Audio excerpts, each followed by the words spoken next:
Ich war kein Thief von Podcasts, we're here to light the fire. Spitting facts and stats, you know we never tire. Bringing the heat up, that passion won't retire. Busting through the mic, our voices never expire. We ignite the spirit, never fading out. Light the torch, USC fans rise up high. On this podcast, we aim for the skies. Knowledge and entertainment never lie. Together we stand, let the truth amplify.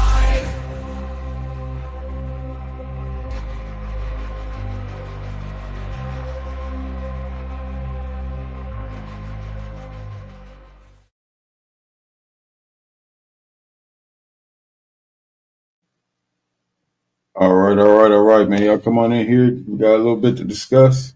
Welcome to another episode of the Light the Torch podcast. I'm the host, B. Jones, and I got my boys with me. We got none other than Mr. Views from the Stands himself, Gunnar Atterbury. Right next to him, doing? Mr. Raul Flores, King of the Streets, with a fresh jersey on. Go and show him the jersey real quick, Raul. We repping shout out Sam and Marquise Gallegos. We got the finally arrived. So I placed the order like 17 days ago, 20 days ago, and it just finally arrived. So that's off. Damn, Kenny don't get no love, bro. You shout out Sam and Marquise, man. What about Kenny and Isaac? You know. Kenny, yeah, too. Shout out Kenny. Everybody else. Shout out the Gallegos family. So there we go. Cover all bases, bro. yeah, for sure. All right, man. So this wouldn't have been possible if it wasn't for Kenny. So shout out Kenny for sure, and the rest of the Gallegos family. So we appreciate you guys. All right. So as you guys know, we let go of Benny Wiley. Was that last week? Forget the day. About a week, a week or 2 weeks, yeah. Yeah, about a week ago. So we told you that we were gonna have to move fast in this hiring, and it sounds like we got our guy, man. So if you can probably tell by the thumbnail, but give a good Trojan welcome to Mr. Tremaine Carroll, coming over from Kansas State, man. As we're all learning him, it's just happened, so we're still learning the guy. Strength coaches are not really the most popular guys in the industry, so you don't really know much about them unless you do some digging. So, but if you look around, man, you'll find that this guy is highly respected in the industry, man. So Kansas State definitely took it as a big loss. We'll just go over our thoughts and give you a little more facts on what we know about Mr. Tremaine Carroll. So guys, what you got?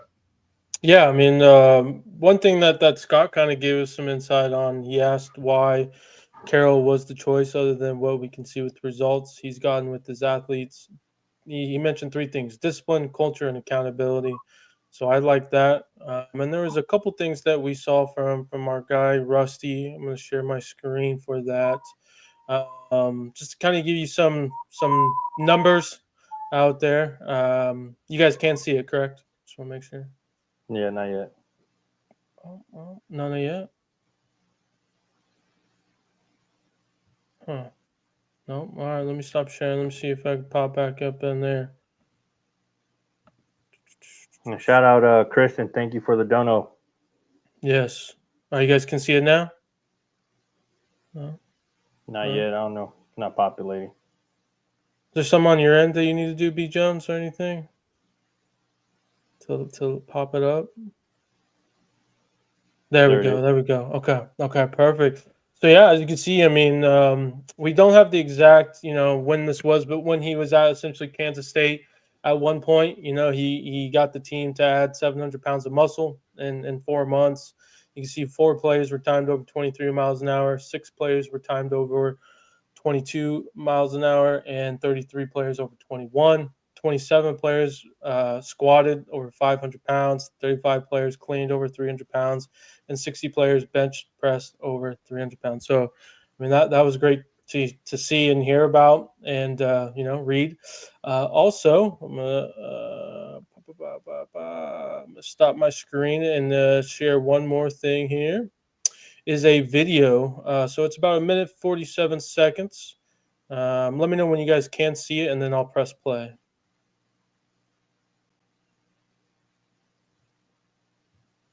Oh, perfect. You guys can't see it. Okay, perfect. Well, let me press play. And, yeah, just kind of introduce you. All right, guys, I'm fired up too. Like Coach said, my name is Tremaine Carroll. I'll go by True. Y'all call me Coach True. I'm originally from Houston, Texas. I played ball at Oklahoma State University. But that don't matter because I'm glad I'm here now as your director of strength and conditioning. I got a wife. Her name is Jarnae Carroll. We've been married going on 9 years. We got a 3-year-old son named Deuce, and he's a beast. And y'all gonna see him running through here, so y'all better watch out. But couldn't be more excited to be standing in front of y'all. Blessed and honored for this opportunity, first of all. Just because, man, sitting in that seat all those years ago, I understand the impact that a strength and conditioning coach has on the football program. That's why I feel like this is my calling to be in this role, especially here with you guys. So I look forward to developing real relationships with y'all. Not just relationships, but real relationships. You know, it's authentic. And it starts with trust and respect. Respect you don't got to ask for. I'm going to come in every day, going to respect you, treat you, talk to you like a man every single day. And women in here for the women. But treat y'all with respect and talk to y'all respect every single day. But that's what we need back in return, fellas. That's non-negotiable. You going to get that, so that's what we going to require. Y'all got that? Y'all got that? Okay, and then the trust is going to be built over time, obviously. I can't just tell you to trust me just because you don't know me from a can of paint. I've coached a bunch of guys that a lot of you guys are familiar with, you know, but I don't want you riding on that reputation either. I want the opportunity to earn your trust, just like I'm going to give you the opportunity to earn mine. That make sense? Okay, Coach talk a lot about doing the unrequired. All right, I'm all for that, but first we got to get through the required stuff. He's pretty clear on the expectations when we go out to practice on Wednesday. All right, when we get up in the morning, we know what the expectation is when it comes to that workout. And I won't be able to sleep tonight because I'm so excited to pound a stone with y'all. All right. Well, that is, again, our new strength and conditioning coach. Hope you guys like that minute and 47-second video. Again, shout out to Rusty for posting those on X. Yeah, sounds like somebody, again, that's going to keep you guys accountable. Who loves, to get the relationships going and all that. So I'm fired up. Yep. So quick takeaway from that. We said real relationship. Who did that remind you of? Does it remind you of anybody that we may have on staff already? I'll say Coach Henny, right? I mean, exactly. Yeah. Exactly. That's giving those coaching vibes, you know what I mean? Be fired up. So this does not look like a guy that these players want to BS around with. So yeah, man, you know, there will be some discipline if you come half-assed and come just lollygagging around, man. I don't think Coach True gonna play that. So get out there out your system right now, man, before we move forward. But I like the hire, man. I'm pretty impressed by the guy already. I think he's the perfect type of coach. You know, he has the perfect temperament, perfect personality moving forward into this new era that we're about to jump into. Bro, you got thoughts? Yeah, I mean, just from watching that video, I'm pumped and hyped, and like what he mentioned, those real relationships, those are keys. Those are the ones that keep you going. When you're at that 9th rep, you know, you want to do it for the coach, so you put it all to get to that 10th rep. So, you know, just those numbers that, you know, you guys shared right now, it just kind of goes to hand on hand with that, right? Just making sure you don't want to disappoint your coach, so you're going to give it your all. So excited for the team. I wish we could have had them since the beginning of the year, see what the outcomes would be. Absolutely. All right. So with that, we're going to be moving into recruiting with guns. With guns, go ahead and take it away. All right, yeah, we got quite a bit of information. So starting off with a commitment on Monday, we got Fisher Melton is the name, tight end, local school in California. Will be a walk-on, but somebody that joined the program, so welcome him to the family. Okay, a couple other stuff. We got Luke Sorensen, so tight end we've been talking about in the past from Servite High School. He recently did get a crystal ball by Belair to Penn State. So it does sound like we're fading with him. We'll see if what happens with this recruitment. I anticipate he'll probably still take his official visit, and maybe we can change that around. Another local linebacker received an offer from Rob Ryan. His name is Taylor Johnson. So look to see how that recruitment goes in the future. Excited to see what we can do with him. A couple updates with our current commits. They have received offers from other schools. So as always, we have to kind of keep you guys updated with that. First one is Samote. He received an offer from Colorado. And then Cohen Brown, who just recently skyrocketed at the Rivals camp in Texas, he received an offer from Notre Dame. So again, we'll keep you updated if anything transpires with those offers. Coach Henny visited an edge out of Georgia, Kamari Brooks, big time 4-star out there, and excited to see what can happen with him. And then lastly, a 4-star edge out of Tennessee, Zach Groves. He recently put his top 5 out there, and he has us, Clemson, Georgia, Ole Miss, and Tennessee as the schools in his top 5. Truthfully, this is a name that I haven't heard much, but definitely trust the staff and what they're doing. So excited to see how this recruitment goes. And and that's really it for Recruiting with Guns. And as always, if you have any questions, comments, concerns, I'm always here for that.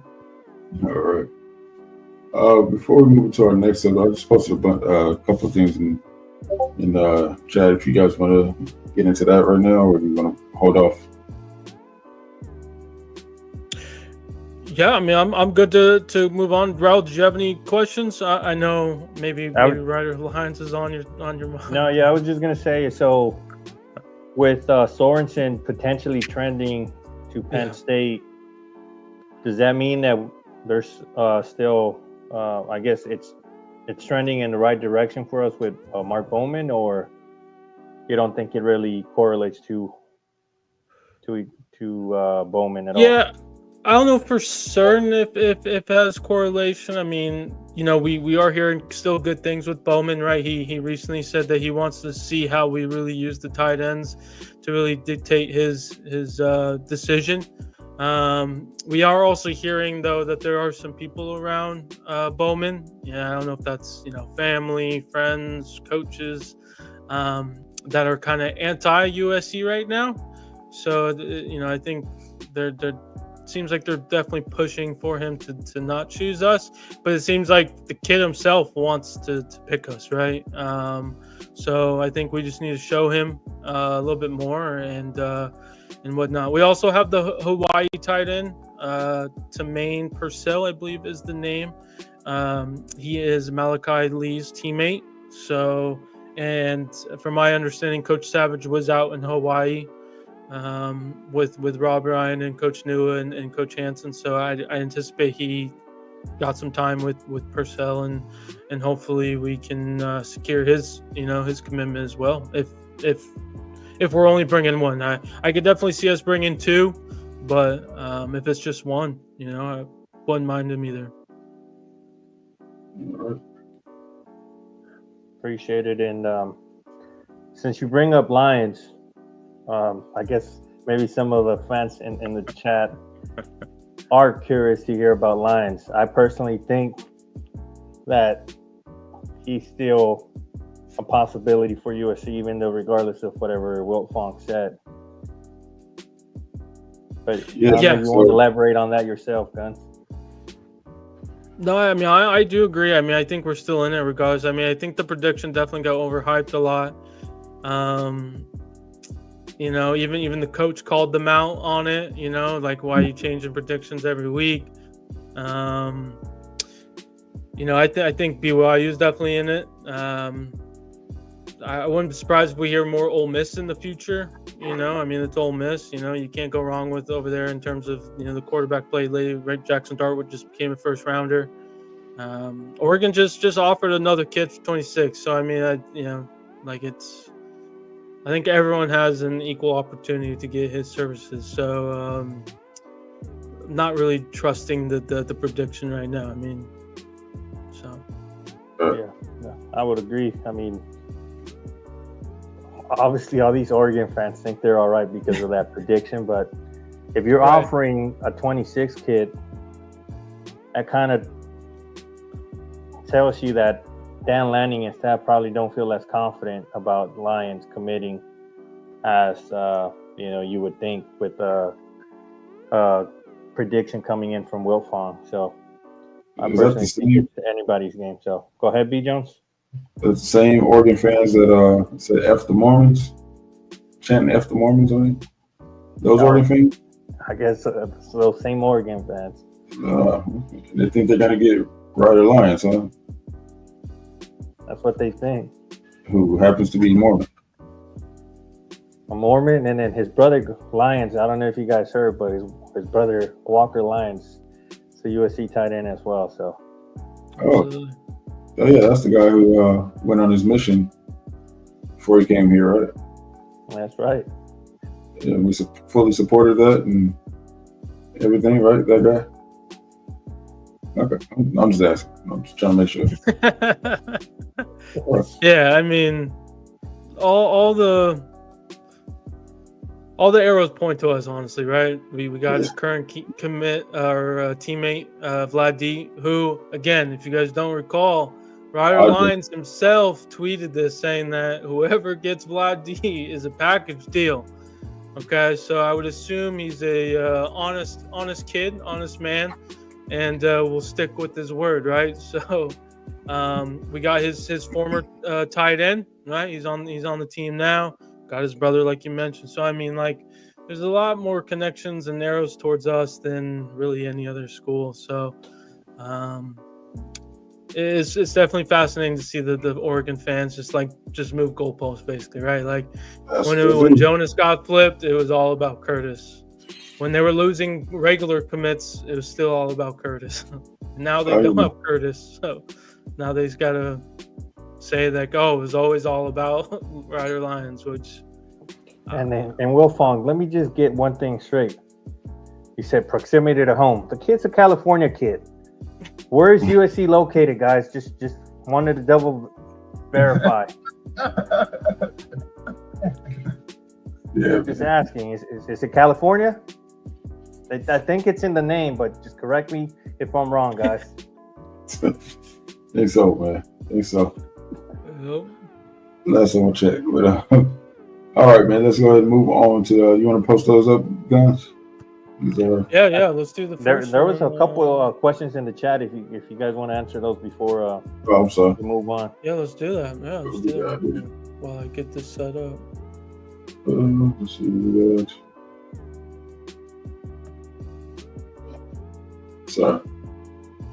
All right, Jake the Snake asks, how do y'all rate this? What's the difference between him and Benny Wiley? I'm assuming he's talking about Tremaine Carroll here. Right.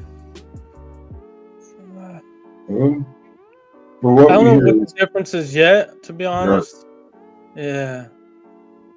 I mean, basically, from early, it just seems like this guy likes to hold people accountable. He's no nonsense type of guy, and really gets results, man. So.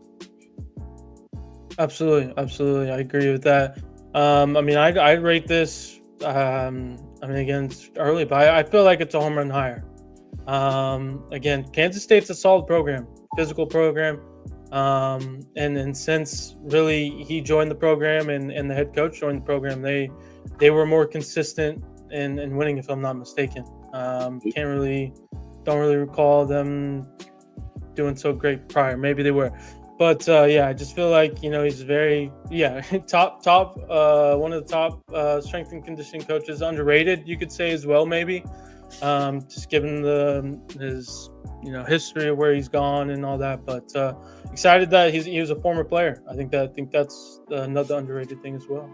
And then just to add to that, kind of like his results are there, right? His resume is there, but aside from their resume, it goes hand on hand with Paulie Walnut's mentioned on the chat. It's all about that foundation, that culture, and it seems like he has the same mentality as Chad Bowden and the staff.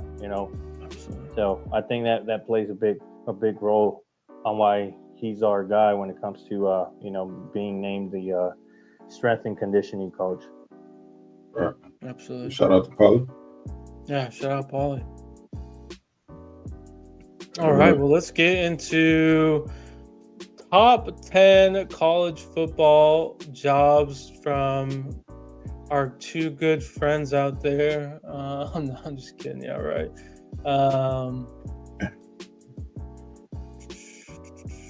There we go. Our There we good go. friends, Andy and Ariana.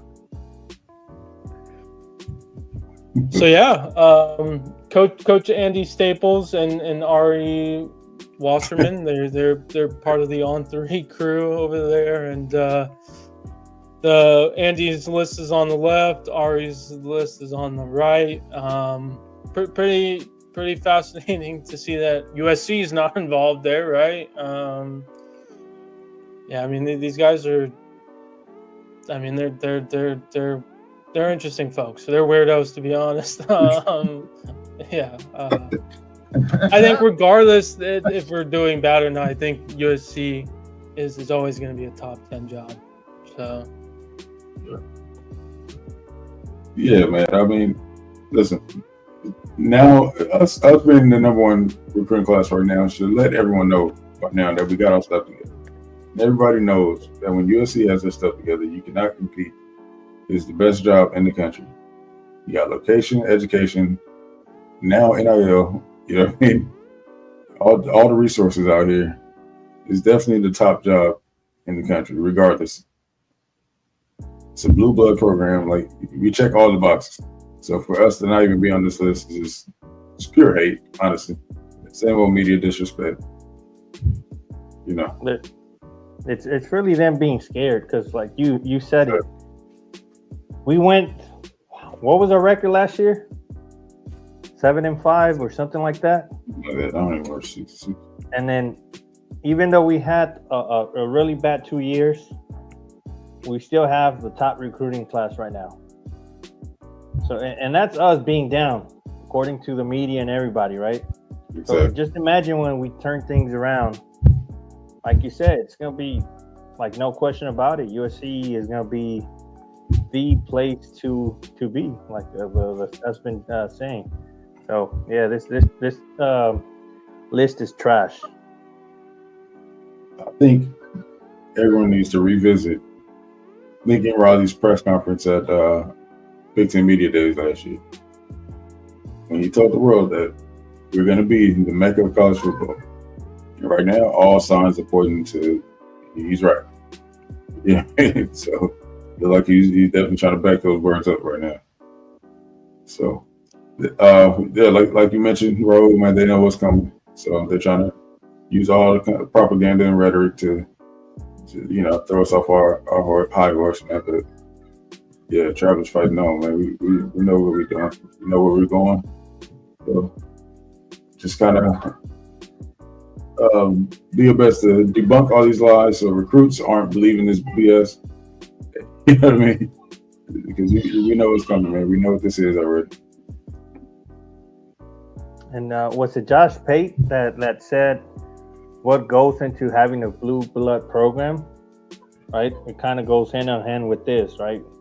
What does it take? If I recall correctly, he said the history of the program, which USC has, right? The location and being in close proximity to top talent, which California, if they don't have the top talent every year, it's near the very top almost every year. And then what's the other 2 or 3 things that he mentioned? But those are some of the things. And then coaching staff, I think he said, which we have a great coaching staff.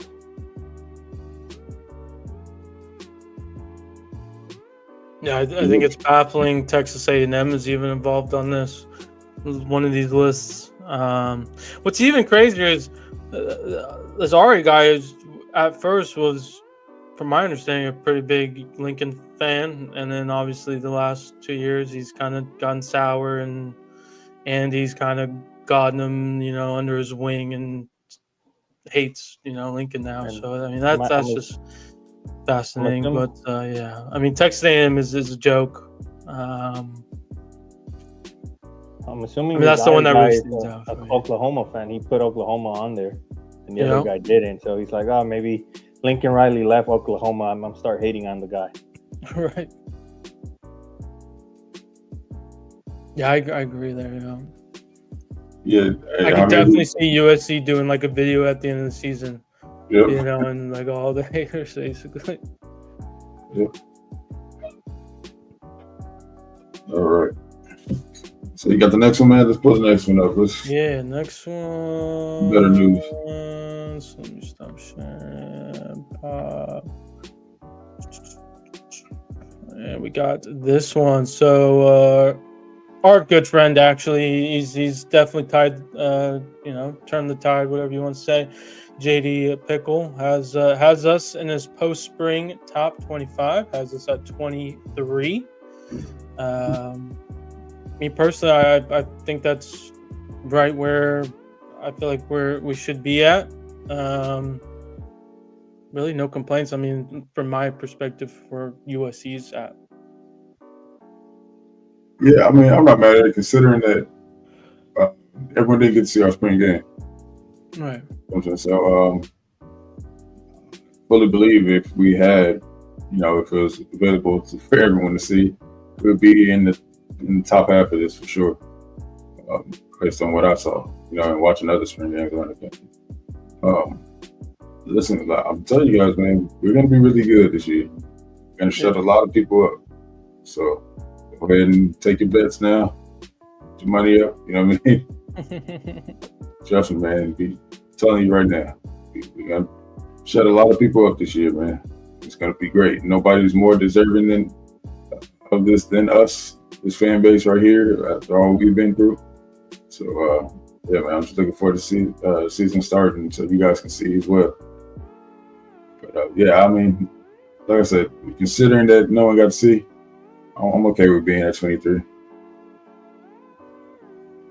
Yep, I'm okay with that number just because, it gives the players to look something to look forward to in terms of, a little bit to play with a chip on the shoulder.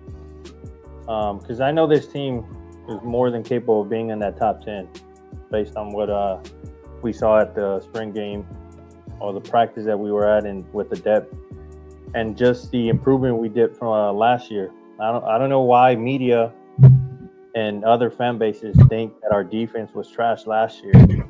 If they really look at the games, if they really paid attention to the games and they're not just a troll or just homers from other programs, they would see that our USC defense was actually good last year. They did a huge improvement. We didn't lose those games just because of the defense.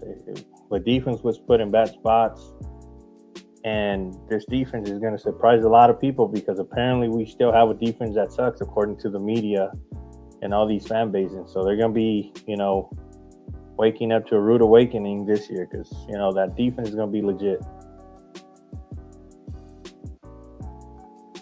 Yep. Yeah, I think even Anthony James kind of brings up a good point, right? We beat Texas A&M. It's pretty interesting that they're in the top 10. Texas Tech, right? I mean, why is Texas Tech in there? Because throwing bags, right? Like, you still gotta get the team to mesh, even though you've been collecting a lot of talent and stuff like that. So, yeah, he brings up a good point. I'm not even mad at Texas Tech being there where they are, but I don't think they should be ahead of us. But I could be biased, yeah. All right. And then you still see that SEC bias. Like they got 8 teams on there. Yeah. But that's expected. It's on 3 at the end of the day. All right. So we are now going to open it up to you guys for you to join us. We can talk about whatever you want, trading related, of course. Don't get on here tell us about all your marital problems. We're not the guys for that, but Yeah, go and tap in with us, man. Drop the link in the chat. Yeah, come on in. Let's talk.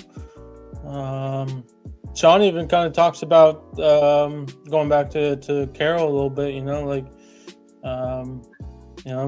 Let's face it, Kansas State's battling for the conference championship, and they got something right going on over there. They clearly don't have talent like us, right? Exactly. Exactly. Spot on.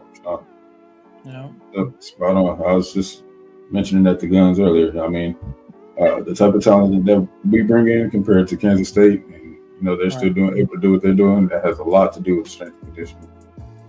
Obviously, so you take Coach Carroll and you put him over here with all this talent, this natural talent that we have, and get them going, working hard.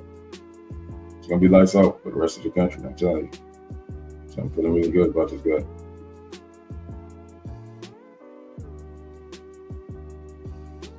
Yep. If we don't suffer any major injuries this year, kind of what like we stated on the last show, I see our floor being 10-2 at the very least.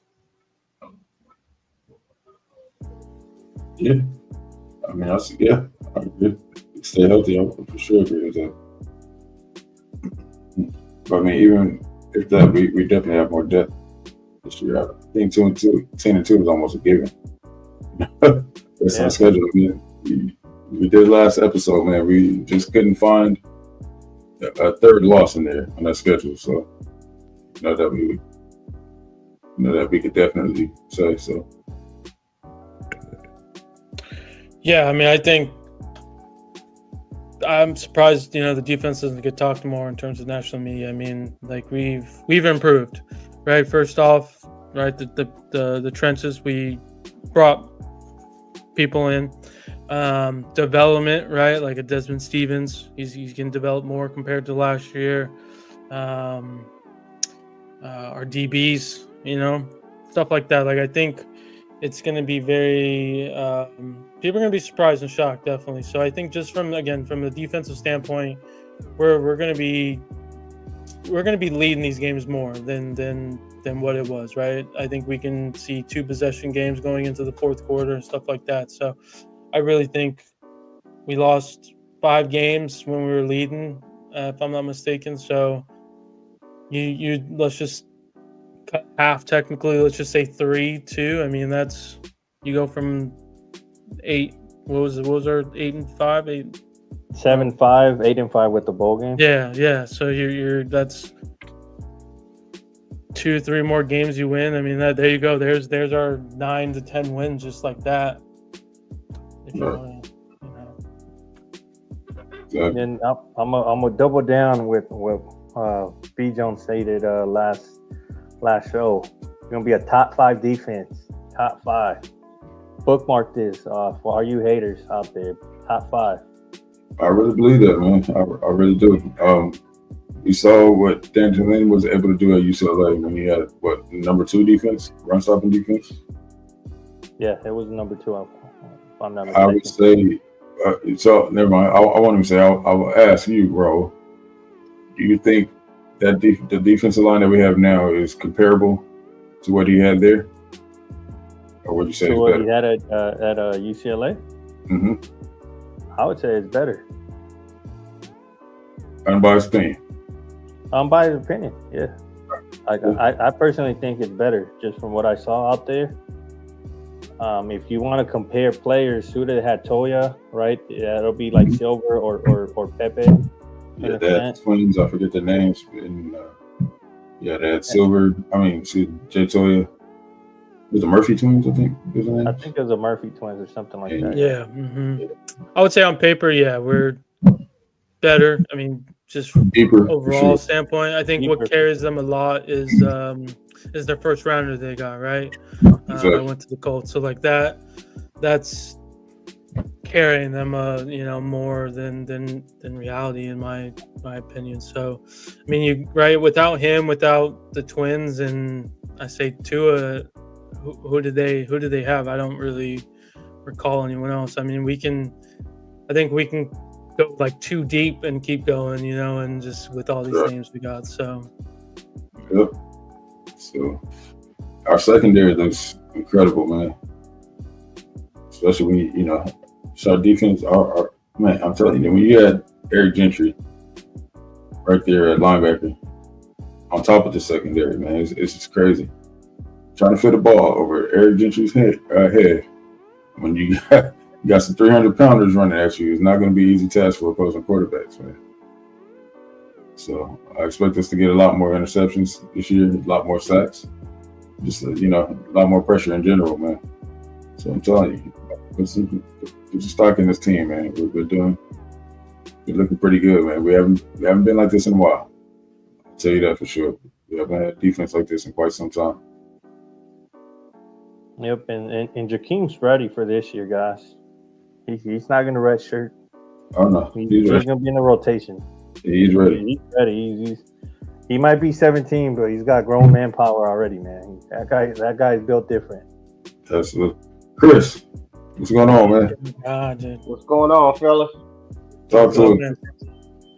Man, hey, as soon as I found out, I went straight to IG harassing B. Jones about who is this guy? Who is this guy? Who is this guy? Give me some information on him, man. But Trojan Nation too. What I'm saying, I did some research after. I mean, I keep up with players and coaches, but I mean, I don't think really no one just keeps up with strength and conditioning coaches, right? No matter who we got, I would have been asking, like, what's up with this guy, what's his credentials, because we just don't keep up with strength and conditioning coaches. But I looked up and what he did at Kansas State, and like B said, that program is sad that he's gone. But if you look at, since he's been at Kansas State, how many draft picks they're sending, not only that, if you look at the recruiting class, it's not like Kansas State is beating down the house of talent and getting top recruiting classes. But if you look at what they're producing and what you're getting without being in the top 20 of recruiting, that says a lot to the strength and conditioning. I'm not gonna lie, when I think it was Big 12, I'm like, well, when I think of Big 12, I don't think of physical, big, saying big players and defense like that. But again, with what he's working with, he's producing, right? Players are getting strong. And one thing Kansas State can do is run the ball. So he definitely can get the offensive lineman stronger and stuff like that. Kansas State can't do anything else.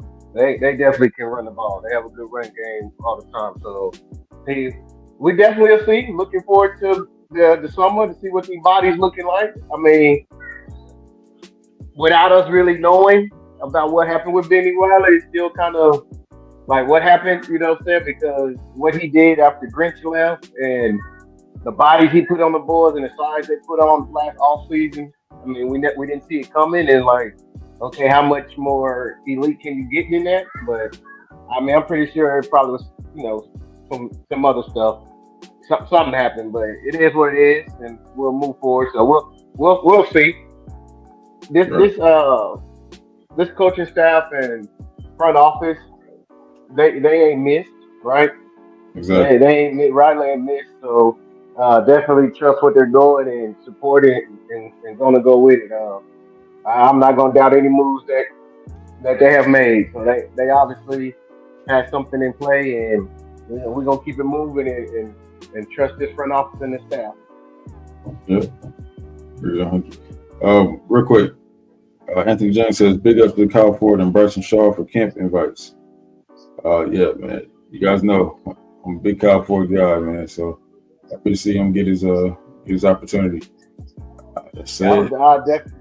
Raiders. Raiders. Oh man! Did you not mute Raul? Kick him off the show. You knew that was coming, man. But yeah, man, Kyle Ford, man. I'm telling y'all, had he never suffered those injuries, he would have been out of here in 3 years. Yeah. Easy.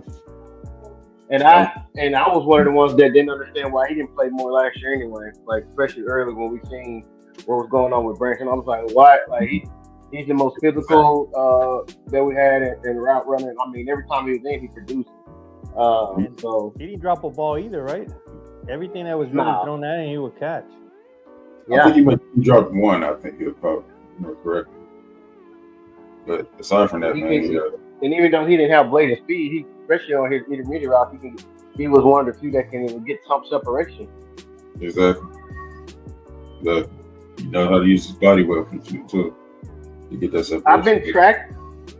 I've been tracking, but I haven't seen it yet. Mason Cobb hasn't got a free agent signing or an invite, has he?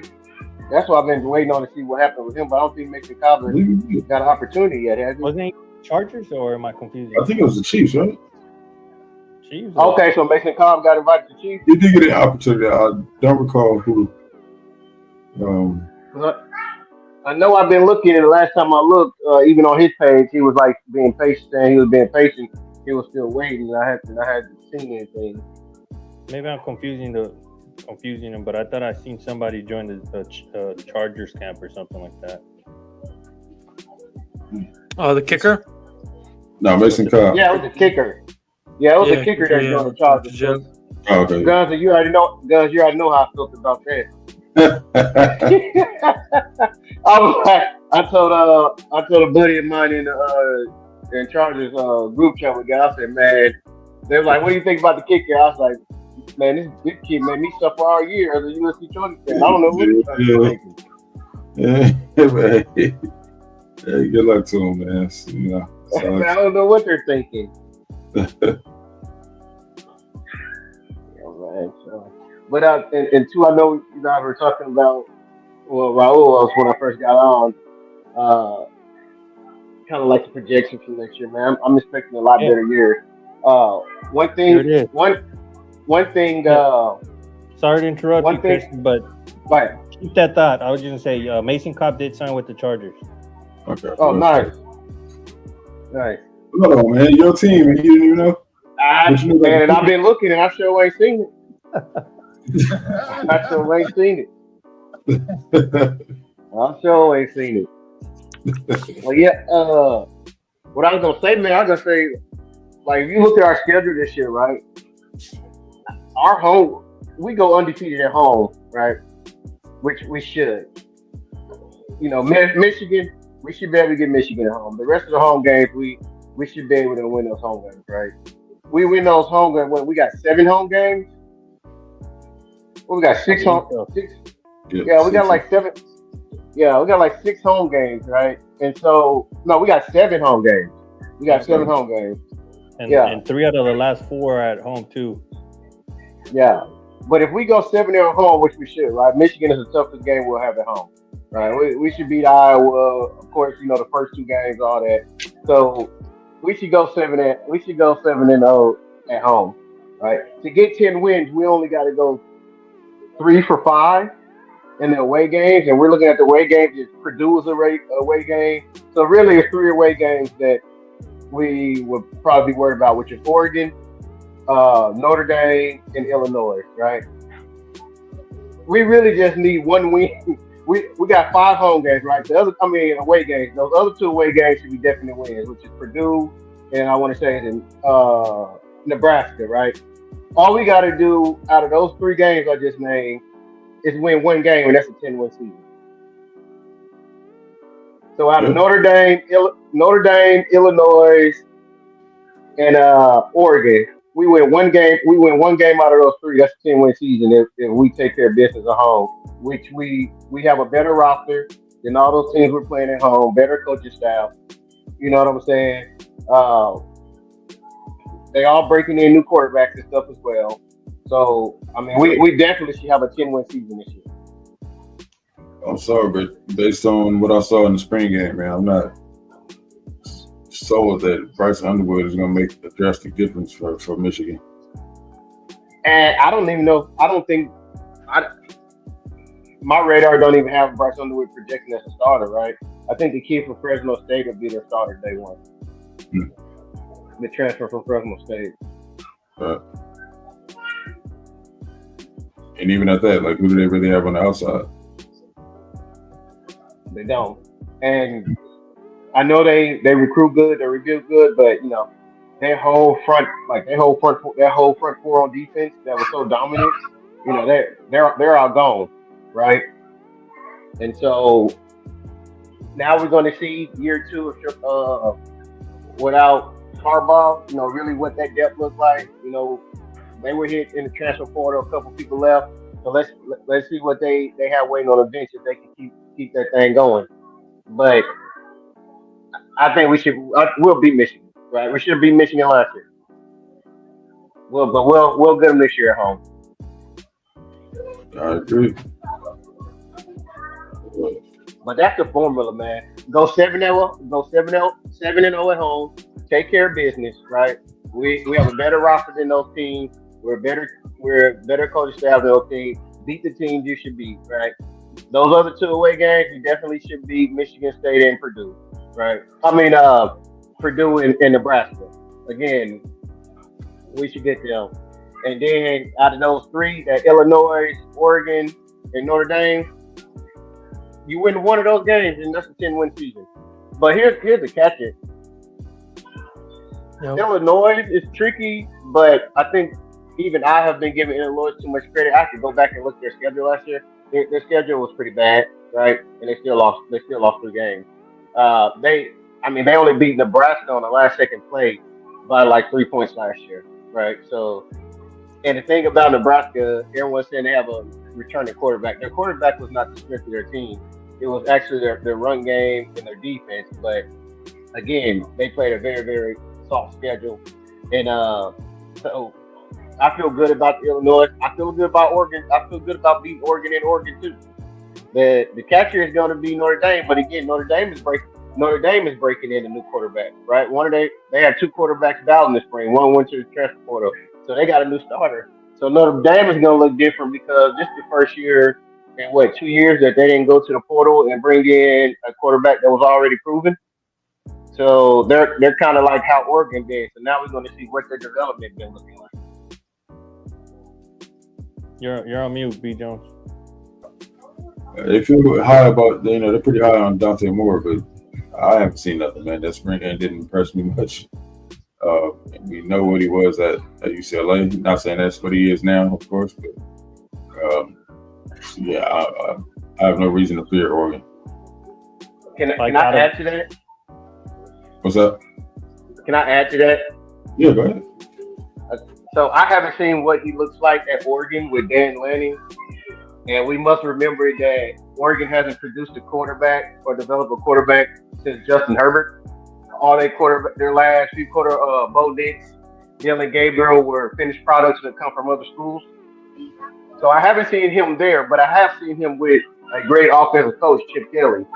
And he looked bad with Chip Kelly. so I haven't seen him in Oregon where we know they don't develop quarterbacks. They haven't developed one since Justin Herbert. But what I have seen with Chip Kelly, who you can say is a great offensive mind, quarterback whisperer with all the quarterbacks he had in past, he didn't look good at all. So I don't have a fear of more in Oregon. It's one of the things they're gonna have to prove it. He's gonna have to prove it. And don't forget why Oregon be talking all that stuff. I mean, their receivers went in like the 6th and 7th round, so they got to break in new receivers as well. So their receivers went to the draft, and those receivers transferred in as well. So they weren't developed at Oregon. They transferred from Texas A&M, Alabama. So we're definitely gonna see. Yep. And then just to add to that, Kristen, a lot of people give Maeva a hard time because of how he looked on certain, times of the game last year. But if you had to rank those 3, I put Maeva at number 1 out of those 3. He's proven. Definitely. He's proven, and then he steps up when it matters the most. That's true. And I'm not one of those, bro, because I've been one. I believe in Maeva, so I'm not the one that's hard on him. It's saying that. Like, I believe he's gonna take the next step. I've said from what I've seen from him, with all the tools and everything that he got, is that if he can just clean up 2 decisions a game, he can be a Heisman contender. Right. He just 2 decisions away from everybody loving him and going down in USC law. It's 2 decisions a game that make you scratch your head and say, what's going on? You know what I'm saying? If he can fix those 2 decisions, we can live with everything else. Just don't make those 2 decisions them 2 bad decisions. If he clean that up, we'll be okay. The good thing about it is that the kid doesn't fold, right? And the kid don't fold. He has a short memory, and he finished games. I mean, what he did in that Texas A&M game in the, what I'm saying, mid third quarter all the way to the.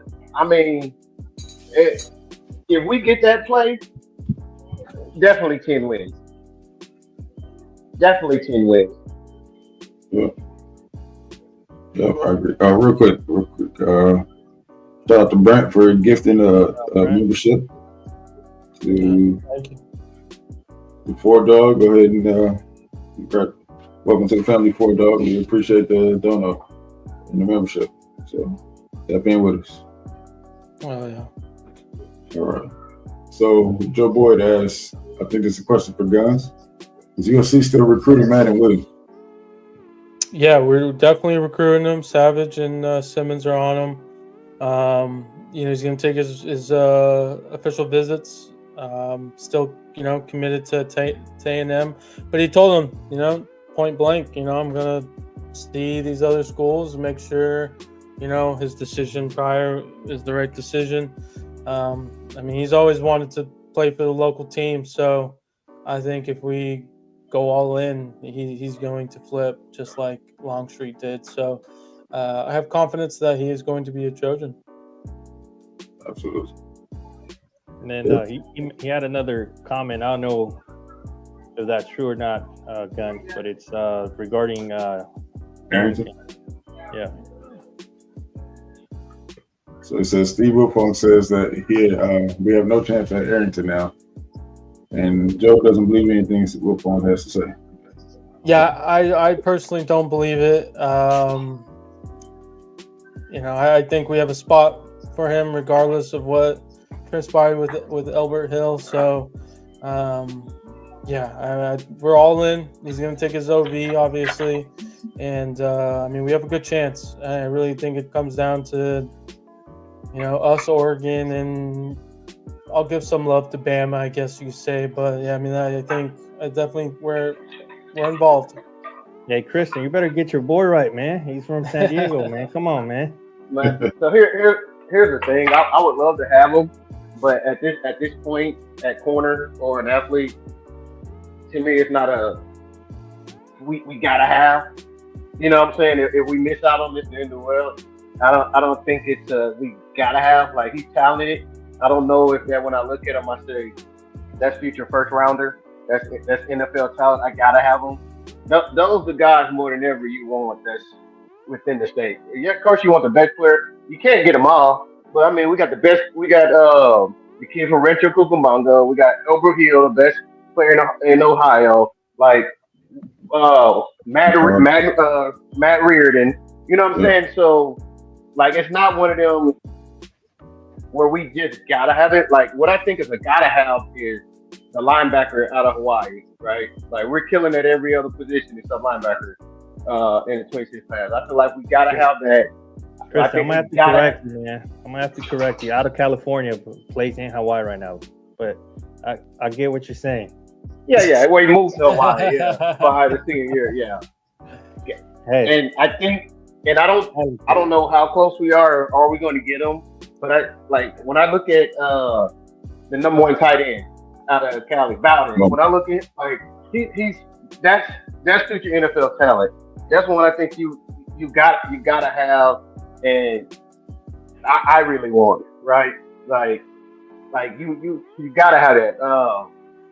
Arrington, I think we'll be okay. Like, I want him, of course, right? We want everybody. So, but if we don't get him, that's not one of what I think we just gotta have. I agree.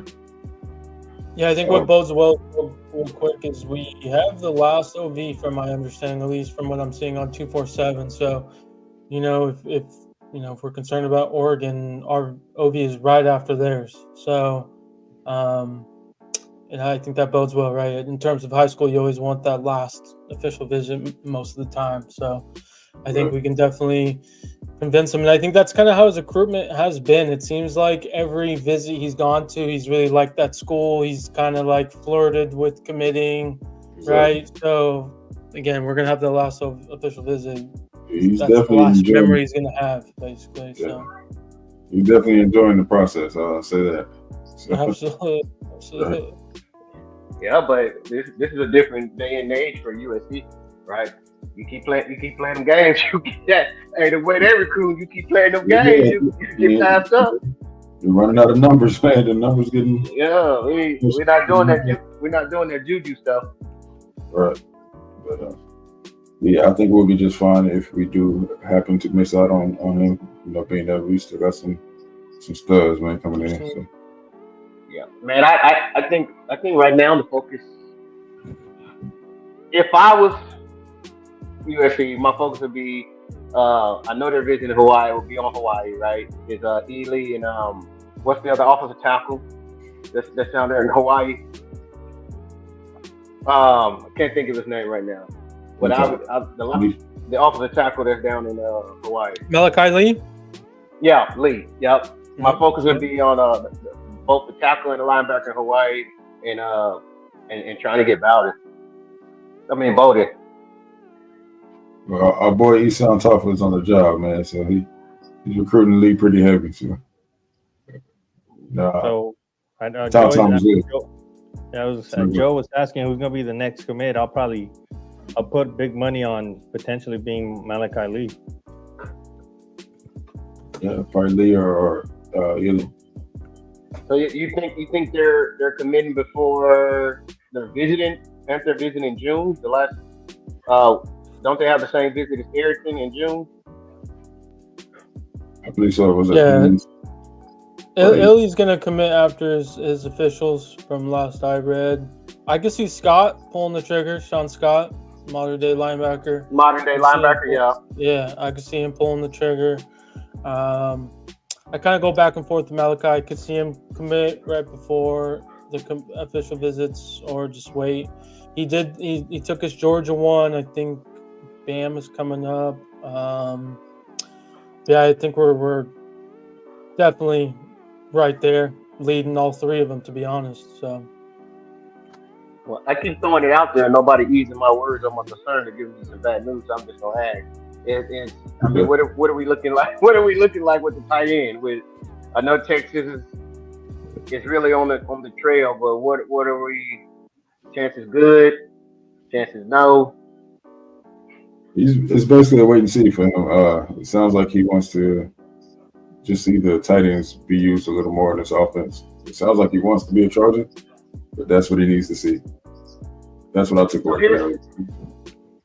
Yeah, and if I was Riley, this is what take him back to your Oklahoma days, right? You don't want to bring up Mark Andrews after dropping that game time touchdown in playoffs and shit, but that's your best tight end that what you was able to do with him and what he's doing.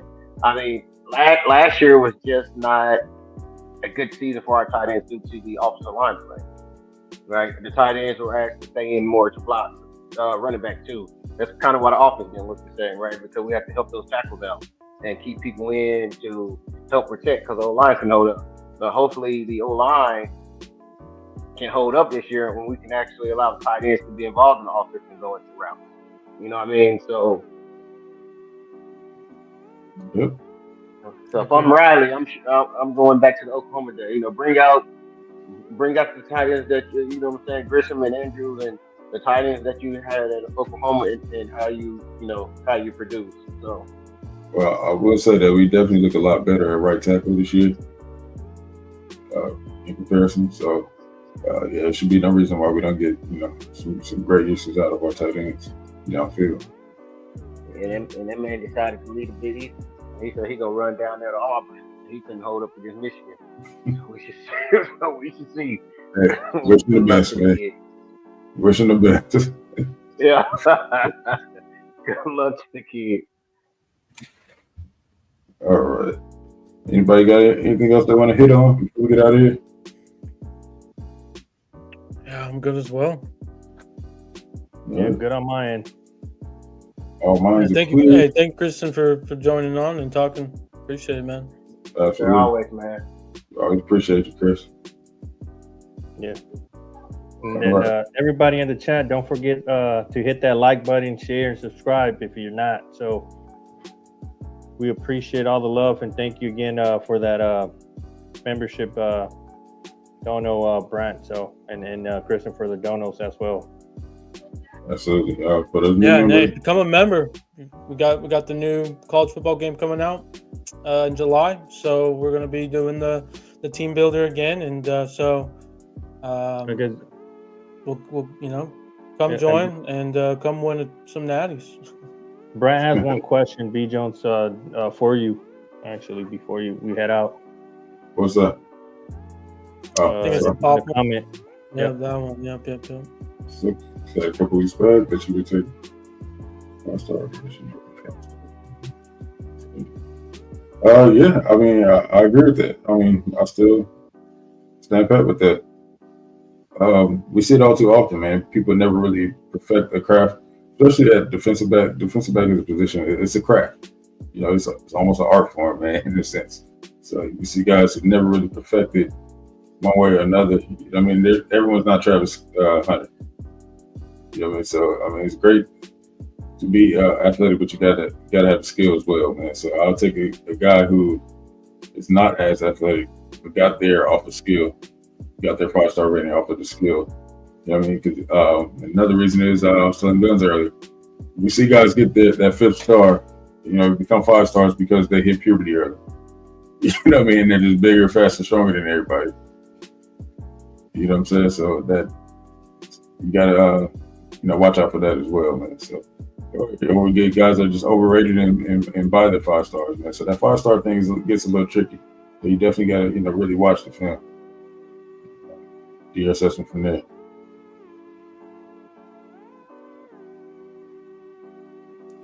All right. Come on, Anthony James. Don't be doing that, man. Come on, listen here. Y'all keep playing. That's fine. All right, man. So, all minds clear. I think we get good. Yeah, Go all ahead and mine's get out of clear, here. All right. So we will see you guys on Sunday. Make sure you hit that notification bell so you know when we're on, and we will catch you guys Sunday evening. That being said, fight on. Right on.